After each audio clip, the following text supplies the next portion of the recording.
ഗാസയിൽ സമാധാനം കൊണ്ടുവരുന്നതിന്റെ ഭാഗമായി യുഎസ് മുന്നോട്ട് വച്ച ആവശ്യങ്ങൾ അംഗീകരിക്കില്ലെന്ന് അറിയിച്ചിരിക്കുകയാണ് ഹമാസ്. ആയുധം ഉപേക്ഷിച്ച് കീഴടങ്ങില്ലെന്നും ഗാസയിൽ വിദേശ ഭരണമോ ഇടപെടലോ അംഗീകരിക്കില്ലെന്നും ഹമാസിന്റെ മുതിർന്ന നേതാവ് ഖാലിദ് മിഷാൽ വ്യക്തമാക്കി. ദോഹയിൽ നടന്ന കോൺഫറൻസിനിടെയാണ് ഖാലിദ് മിഷാൽ നിലപാടുകൾ വിശദീകരിച്ചത്. പ്രതിരോധത്തെയും അതിനായി ഉപയോഗിക്കുന്ന ആയുധങ്ങളെയും ക്രിമിനൽ വൽക്കരിക്കുന്നത് അംഗീകരിക്കാനാവില്ലെന്നും അദ്ദേഹം പറഞ്ഞു. അധിനിവേശത്തിന് കീഴിലുള്ള ജനതയ്ക്ക് പ്രതിരോധം എന്നത് അവരുടെ അവകാശമാണെന്നും അത് ലോകത്തെ മറ്റ് രാഷ്ട്രങ്ങൾ അഭിമാനപൂർവ്വം കാണുന്ന ഒന്നാണെന്നും അദ്ദേഹം കൂട്ടിച്ചേർത്തു. ഗാസയുടെ ഭരണം പലസ്തീനികൾ തന്നെ നിർവഹിക്കണമെന്ന നിലപാടിൽ ഹമാസ് ഉറച്ചു നിൽക്കുകയാണ്. അമേരിക്കൻ പ്രസിഡന്റ് ഡൊണാൾഡ് ട്രംപ് മുൻകൈയെടുത്ത് രൂപീകരിച്ച ബോർഡ് ഓഫ് പീസ് എന്ന സംവിധാനം ഗാസയുടെ മേൽ വിദേശ നിയന്ത്രണം അടിച്ചേൽപ്പിക്കാനുള്ള ശ്രമമാണ്. അങ്ങനെ ഉണ്ടാകരുതെന്നും അദ്ദേഹം മുന്നറിയിപ്പ് നൽകി. ഗാസയിലെ ജനങ്ങൾക്കും പലസ്തീനുമുള്ളതാണ് ഗാസയെന്നും അവിടെ വിദേശ ഭരണമോ പുറത്തു നിന്നുള്ളവരുടെ അധികാരമോ സ്വീകാര്യമല്ലെന്നും മിഷാൽ വ്യക്തമാക്കി. അമേരിക്കയുടെ മധ്യസ്ഥതയിൽ നടക്കുന്ന വെടിനിർത്തൽ കരാറിന്റെ രണ്ടാം ഘട്ടത്തിൽ ഗാസയിലെ നിരായുധീകരണം ഒരു വിഷയമായി എടുത്തിട്ടുണ്ട്. എന്നാൽ ആയുധം കൈമാറുന്നത് ഹമാസിനെ സംബന്ധിച്ച് ചിന്തിക്കാൻ പോലുമാകില്ല. എന്നിരുന്നാലും ഭാവിയിൽ നിലവിൽ വന്നേക്കാവുന്ന പലസ്തീൻ ഭരണകൂടത്തിന് ആയുധങ്ങൾ കൈമാറുന്ന കാര്യം പരിഗണിച്ചേക്കാമെന്നും സൂചനയും സംഘടന നൽകുന്നു. ഗാസയുടെ പുനർനിർമ്മാണത്തിനും സഹായം എത്തിക്കുന്നതിനും സന്തുലിതമായ ഒരു സമീപനം ബോർഡ് ഓഫ് പീസ് സ്വീകരിക്കണമെന്ന് മിഷാൽ ആവശ്യപ്പെട്ടു. 2023 ഒക്ടോബർ 7 നടത്തിയ കടന്നാക്രമണത്തിന് പിന്നാലെയാണ് ഇസ്രയേൽ ഹമാസുമായി യുദ്ധത്തിലേർപ്പെട്ടത്. ഒക്ടോബർ 7 ആക്രമണം ഇസ്രയേലിന്റെ അധിനിവേശത്തിനുള്ള മറുപടിയായാണ് ഹമാസ് കാണുന്നത്. അതേസമയം ഗാസയിൽ സമാധാനം വരണമെങ്കിൽ ഹമാസിനെ നിരായുധീകരിച്ചേ മതിയാകൂ എന്നതാണ് ഇസ്രയേലിന്റെ നിലപാട്. ഇസ്രയേലിന്റെ കണക്കുകൾ പ്രകാരം ഏകദേശം 20,000 പോരാളികളും 60,000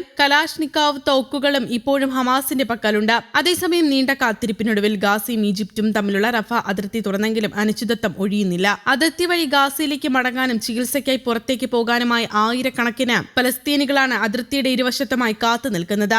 അതിർത്തി ഭാഗികമായി തുറന്നെങ്കിലും പരിശോധനകളും സാങ്കേതിക തടസ്സങ്ങളും കാരണം യാത്രക്കാരുടെ ഒഴുക്ക് വളരെ സാവധാനത്തിലാണ്. ഈജിപ്തിൽ നിന്ന് ഗാസയിലേക്ക് മടങ്ങിയ ആദ്യ സംഘത്തിൽ 40 പലസ്തീനികളാണ് ഉണ്ടായിരുന്നത്. ബുധനാഴ്ച രാവിലെ ഇവർ ഖാൻ യൂനിസിലെ നാസാർ ആശുപത്രിയിൽ എത്തിയപ്പോൾ വൈകാരികമായ രംഗങ്ങളാണ് അരങ്ങേറിയത്. യുദ്ധം തുടങ്ങിയപ്പോൾ ചികിത്സയ്ക്കായി ഈജിപ്തിലേക്ക് പോയവരായിരുന്നു മടങ്ങിയെത്തിയവരിലേറെയും. എന്നാൽ അതിർത്തി കടന്നെത്തിയ പലസ്തീൻ വനിതകളെ ഇസ്രയേൽ സൈന്യം മണിക്കൂറുകളോളം തടഞ്ഞുവെച്ച് ചോദ്യം ചെയ്തതായും കണ്ണുകെട്ടി ഭീഷണിപ്പെടുത്തിയതായും ആക്ഷേപമുണ്ട്.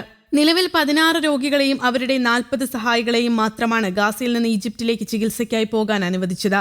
ഇത് ഗാസയുടെ നിലവിലെ ആരോഗ്യ പ്രതിസന്ധിയുമായി താരതമ്യം ചെയ്യുമ്പോൾ വളരെ കുറവാണെന്ന് അൽഷിഫ ആശുപത്രി ഡയറക്ടർ പറയുന്നു. രോഗികളെ ചികിത്സയ്ക്കായി പുറത്തുവിടാത്തതും മരുന്നുകൾ തടയുന്നതും അവർക്കുള്ള വധശിക്ഷയാണെന്നും അദ്ദേഹം പറഞ്ഞു. 20,000-ഓളം രോഗികളാണ് അടിയന്തര ചികിത്സയ്ക്കായി വിദേശത്തേക്ക് പോകാൻ കാത്തിരിക്കുന്നത്. റഫ അതിർത്തി പൂർണ്ണമായും മനുഷ്യത്വപരമായ ഒരു ഇടനാഴിയായി മാറ്റണമെന്നും കൂടുതൽ സഹായങ്ങൾ എത്തിക്കാൻ അനുവദിക്കണമെന്നും ഐക്യരാഷ്ട്രസഭയും ലോകാരോഗ്യ സംഘടനയും ആവശ്യപ്പെട്ടു. 2 വർഷത്തിലേറെ നീണ്ടുനിന്ന യുദ്ധത്തിന് ശേഷം ഒക്ടോബറിൽ നിലവിൽ വന്ന വെടിനിർത്തൽ കരാർ പ്രകാരം ഇതുവരെ 556 പലസ്തീനുകൾ ഇസ്രയേൽ ആക്രമണങ്ങളിൽ കൊല്ലപ്പെട്ടുവെന്ന് ഗാസ ആരോഗ്യ മന്ത്രാലയം അറിയിച്ചു. ഇതിൽ പകുതിയോളം സ്ത്രീകളും കുട്ടികളുമാണ്. അതേസമയം ഇതേ കാലയളവിൽ 4 സൈനികർ കൊല്ലപ്പെട്ടതായി ഇസ്രയേലും അറിയിച്ചിട്ടുണ്ട്. വെടിനിർത്തൽ കരാർ ലംഘിച്ചുകൊണ്ട് ഇസ്രയേൽ നടത്തുന്ന ഈ നീക്കങ്ങളെ ഈജിപ്ത്, ഖത്താർ ഉൾപ്പെടെയുള്ള 8 മുസ്ലിം രാജ്യങ്ങൾ ശക്തമായി അപലപിച്ചു. റഫ അതിർത്തി വഴിയുള്ള ഗതാഗതം ഭാഗികമായി പുനരാരംഭിച്ചത് ആശ്വാസകരമാണെങ്കിലും പരിശോധനകളുടെ പേരിൽ യാത്രക്കാർക്ക് വലിയ തടസ്സങ്ങളാണ് നേരിടുന്നത്. ബുധനാഴ്ച ഈജിപ്തിലേക്ക് ചികിത്സയ്ക്കായി പോകാനിരുന്ന രോഗികളിൽ പകുതിയോളം പേരെ ഇസ്രയേൽ അധികൃതർ തിരിച്ചയച്ചതായി പലസ്തീൻ റെഡ് ക്രസന്റ് അറിയിച്ചു.